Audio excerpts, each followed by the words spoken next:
আসসালামু আলাইকুম, সবাইকে আবারও স্বাগতম জানাচ্ছি আমার নতুন আরেকটি ভিডিওতে। দেখতে পাচ্ছেন আমি আমার গ্রামে আছি বর্তমানে। আমাদের ইউনিভার্সিটিতে এখন সেমিস্টার ব্রেক চলছে, 2 মাসের সেমিস্টার ব্রেক। কাজ ছিল বাংলাদেশে, ডকুমেন্টেশন বাকি ছিল, তো ওগুলো কমপ্লিট করতে, পাশাপাশি ড্রাইভিং লাইসেন্সটা কমপ্লিট করতে বাংলাদেশে ছুটিতে এসেছি। বাট আজকে এখন যে ভিডিওটা নিয়ে আলোচনা করব সেটা হচ্ছে প্রিভিয়াস যে আমি ভিডিওটা করেছিলাম। আমি ভিডিওর শুরুতেই বলেছিলাম যে এই ভিডিওটা হয়তো বা অনেকের কাছেই কন্ট্রোভার্সিয়াল মনে হবে, কারণ আমার 99% যারা ভিউয়ার্স তারা আউসবিলিং প্রত্যাশী এবং জার্মান ভাষা শেখার প্রতি তাদের মানে মেইন টার্গেট। এই ধরনের অডিয়েন্সের কাছে যখন চিত্ত টাইপের মেসেজ যায়, স্বাভাবিকভাবে তাদের মস্তিষ্কে একটু হিট করে এবং তারা আসলে এই জিনিসটাকে স্বাভাবিকভাবে নেয় না। কিন্তু যারা সতর্কবান ব্যক্তি বা যারা সচেতন মানুষ, এই ধরনের ভিডিও থেকে তারা আরো শক্ত হয়, আরো কনফিডেন্স হয় যে তারা যাতে নেক্সট স্টেপ বা নেক্সট ভাষা শেখার ক্ষেত্রে তাদের ধাপগুলো আরো স্ট্রংলি নিতে পারে। কারণ তারা আসলে ভয়কে ভয় মনে করে না, তারা ভয়কে তাদের অনুপ্রেরণার আরেকটা ধাপ মনে করে। তো যাই হোক, আমি আরো হাইপোথেটিক্যাল কথা বলতে চাচ্ছি না। আজকের ভিডিওটার মূল উদ্দেশ্য হচ্ছে, গত ভিডিওতে যারা অনেকেই বলেছিলেন যে আমার কিছু কিছু বিষয় ভুল আছে বা আপনাদের মতামতের কোনো ভুল ছিল, এই বিষয়গুলো নিয়ে আসলে আমি আমার কনক্লুশন বা উপসংহার জানানোর জন্য আসলে এই ভিডিওটা করছি। আমার এক্সপিরিয়েন্সের সাথে আপনার এক্সপিরিয়েন্স নাও মিলতে পারে, বাট আমি আমার সিচুয়েশন থেকে আমার মতামতটাই তুলে ধরেছি। এখন এটা আমার একান্তই মতামত, আমার অধিকার আছে আমার মতামতটা তুলে ধরার, এটাও আপনারা জানেন। আমি যে কথাগুলো বলেছি, আমি নিজের প্রতি কনফিডেন্ট আলহামদুলিল্লাহ যে আমি আমার কথার মধ্যে এমন কোনো ইনফরমেশন দেই নাই যেটা একবারে শতভাগ ইনকারেক্ট। অনেকে আমাকে বলেছেন যে আপনার ভিডিওতে অনেক ভুল আছে। ভাই, যদি ভুল থাকে আপনি সেই ভুলগুলো আপনার কি করেন, কমেন্টে সেটা ভুলগুলো আমাকে লিখেন যে আপনার এই ভুলগুলো হয়েছে। অযথা শুধু বলেন যে আপনার ভিডিও অনেক ভুল হয়েছে, এটা দ্বারা বোঝা যায় যে আপনি আসলে এই কথাগুলো মেনে নিতে পারছেন না। তো যাই হোক, আমি আসলে খুব থিওরিটিক্যাল কথা বলবো না, খুবই টু দ্য পয়েন্টে কথা বলবো। আমি মূলত ভিডিওটাতে ভার্সেস ব্যাচেলর এই টাইপের কোনো থাম্বনেল দেই নাই, কারণ দুইটা দুই জগতের জিনিস, দুইটা দুই মেরুর জিনিস।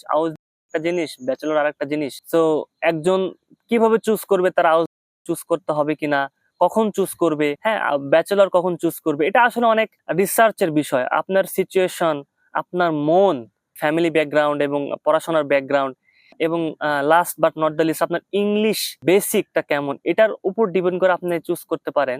স্পেশালি যারা স্টুডেন্ট অফ লাইক এইচএসসি 23, 24 বা যারা নেক্সট এইচএসসি দিবেন, তারা যখন পাশ করে বের হবে তাদের ক্ষেত্রে আমার কথাটা আরো স্পেসিফিক ভাবে কাজ করবে। এর হয়তো বা ব্লক অ্যাকাউন্ট করার মতো টাকা থাকে না, হ্যাঁ, বাট এটা আসলে ডিপেন্ডস করে, এখন বাংলাদেশের সব শ্রেণীর মানুষই আমরা আছি। সো আপনার ফ্যামিলি যদি না কুলায় যে আমি ব্যাচেলরে যাব, সো দেন আপনাদের ব্যাচেলরে আপনি চিন্তা করতে পারছেন না, আপনাকে অবশ্যই হাউস বিল্ডিং এর প্ল্যানে আগাতে হচ্ছে। আমি অবশ্যই সেটা অ্যাপ্রিসিয়েট করি, আপনি হাউস বিল্ডিং এর দিকে যান। ব্যাকগ্রাউন্ড অফ স্টাডি, আপনি কোন ব্যাকগ্রাউন্ডে স্টাডি করেছেন। ধরেন আপনি ডিপ্লোমাতে পড়াশোনা করেছেন, সেক্ষেত্রে তো আপনার ব্যাচেলরে যাওয়ার কোনো অপশন নাই জার্মানিতে। এটা আমাদেরকে, আমি যখন গোয়েত ইনস্টিটিউটে ছিলাম তখন ডার্ডের সাথে আমাদের একটা সেমিনার ছিল, সেখানে আমরা স্টুডেন্টরা প্রশ্ন করেছিলাম যে যারা ডিপ্লোমা স্টুডেন্ট তারা কি বিএসসি তে জার্মানিতে যেতে পারবে কিনা। তো তিনি ডিরেক্টলি বলেছিলেন যে আসলে বাংলাদেশের ডিপ্লোমার যে পড়াশোনা, এটা আসলে অন্যান্য ইউরোপ কান্ট্রিতে এলিজিবল না। তো ডিপ্লোমা স্টুডেন্টরা তারা বিএসসি তে যেতে পারবেন না, যদিও তাদের আর্থিক সামর্থ্য থাকে। তো এই ধরনের ডিপ্লোমা স্টুডেন্ট যারা আমার অনেকে পরিচিত আছে, যারা ডিপ্লোমা স্টুডেন্ট এবং তারা হাউস প্রিপারেশন নিচ্ছেন, আমি অ্যাপ্রিসিয়েটিং দ্যাট। আপনাদের জন্য বেস্ট অপশন ওইটাই। এবং লাস্টে যাদের ইংলিশ বেসিকটা দুর্বল, যারা দুইটা ভাষা শিখতে চাচ্ছেন না এট অল, যে আমি ইংলিশের প্রিপারেশনও নিবো আবার দেন জার্মানি শিখবো, দরকার নাই ভাই, আমি জার্মানি শিখবো, B1 পর্যন্ত বা B2 পর্যন্ত কমপ্লিট করবো, এই ধরনের যদি আপনার মনোমানসিকতা থাকে তাহলে অবশ্যই আপনি হাউসবিল্ডিং যান, আমি এটার বিপক্ষে না। এখন আমি কেন ব্যাচেলরে গেলাম, এটা আমি অবশ্যই আমার সিচুয়েশন থেকে আমাকে ডিসিশন নিই, আমার মন কি চায়, আমার পড়াশোনার ব্যাকগ্রাউন্ড এবং ফ্যামিলি সিচুয়েশনটা কি, এন্ড দেন আমার লাস্টে আমার ইংলিশ বেসিকটা কেমন। এই চারটার বিষয় যখন আমি খেয়াল করলাম, আমি দেখলাম যে আমার জন্য হাউস বিল্ডিং চুজ করার চেয়ে ব্যাচেলর চুজ করাটা মোর ইজি। কারণ সেটা আমি আপনাদেরকে গত ভিডিওতেই বলেছি, একটা মধ্যম সিচুয়েশনে ছিলাম। তো আমি আসলে গত ভিডিওটা করেছিলাম যারা আমার মতো মধ্যম সিচুয়েশনে আছেন বা যারা ব্যাচেলর যেতে পারবেন এবং হাউস বিল্ডিংও যেতে পারবেন, তাদের ক্ষেত্রে আমার ওই গত ভিডিওটা আসলে কাজ করবে। আমি একটা আইডিয়া শেয়ার করেছি, কি সেই আইডিয়াটা আপনারা অবশ্যই জেনে থাকবেন যে বাংলাদেশে জার্মানিতে যাবে তাদের একটা হিউজ প্রবলেম, সেটা হচ্ছে ওয়েটিং পিরিয়ড।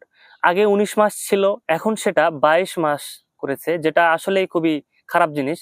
সো যারা 22 মাস ওয়েট করতে চাচ্ছেন না, তারা চাইলে আমার মতো একটা নতুন আইডিয়া চুজ করতে পারেন। সেটা হচ্ছে, হয় আপনি একটা ব্যাকআপ কান্ট্রি চুজ করেন। সেটা হতে পারে ইন্ডিয়া, হতে পারে মালয়েশিয়া, হতে পারে সিঙ্গাপুর, এনি কান্ট্রি। বাট আমি প্রিফার করি মালয়েশিয়া অথবা সিঙ্গাপুর, কারণ এই দুইটা কান্ট্রি মূলত এশিয়ার মধ্যে একটা ভালো এডুকেশন কোয়ালিটি আছে। তো সিঙ্গাপুর চুজ না করার কারণ সিঙ্গাপুর অনেকটা এক্সপেন্সিভ। আমি যেহেতু 1 বছর বা 25% ক্রেডিট কমপ্লিটের জন্যই মূলত এসেছি, তো আমার খেয়াল করতে হবে যে কোথায় খরচটা আমার জন্য কম পড়ে। তো সেই প্রেক্ষিতে আমি মালয়েশিয়া চুজ করেছি, এবং মালয়েশিয়াতে লিভিং কস্টটা তুলনামূলক অনেক কম। ইভেন যদি ঢাকার সাথে তুলনা করি, যারা আপনারা ঢাকাতে ব্র্যাক ইউনিভার্সিটি বলেন বা ড্যাফোডিল ইউনিভার্সিটি বা এনি টাইপ অফ প্রাইভেট ইউনিভার্সিটিতে পড়ার প্ল্যান করছেন এবং ঢাকাতে থেকে, তারা অবশ্যই জেনে থাকবেন যে আপনাদের যে খরচটা হবে মালয়েশিয়াতে নিয়ারলি প্রায় সেম খরচটাই হবে, হয়তো বা 1-2 লাখ টাকা বেশি লাগতে পারে, যেটা আমি মনে করি ওর্থ। কারণ আপনারা ওখানে মালয়েশিয়াতে কোনো ওয়েটিং পিরিয়ড যেহেতু নাই, আপনারা জাস্ট 25% কমপ্লিট করেন, আপনি অফার লেটার নেন এবং ভিসা অ্যাপয়েন্টমেন্ট নেন।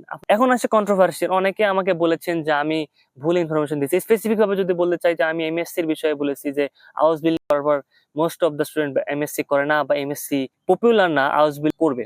একজন বলেছেন যে আমি বলেছি যে মানে মাস্টার্স করা যায় না। এটা আসলে ভুল। আপনারা আসলে ভিডিওটা কনসেন্ট্রেটলি যদি দেখেন বা মনোযোগ সহকারে দেখেন, তাহলে দেখতে পাবেন আমি বলেছি আউস স্টুডেন্টরা তারা আসলে masters most of the student করে না। কারণ আউস বিল্ডিং তারা করে, তাদের একটা এক্সপিরিয়েন্স হয়ে যায়, তাদের কাজের একটা অভিজ্ঞতা হয়ে যায়, তারা তারা তাদের কাজের প্রতি মনোযোগ দিতে পছন্দ করে।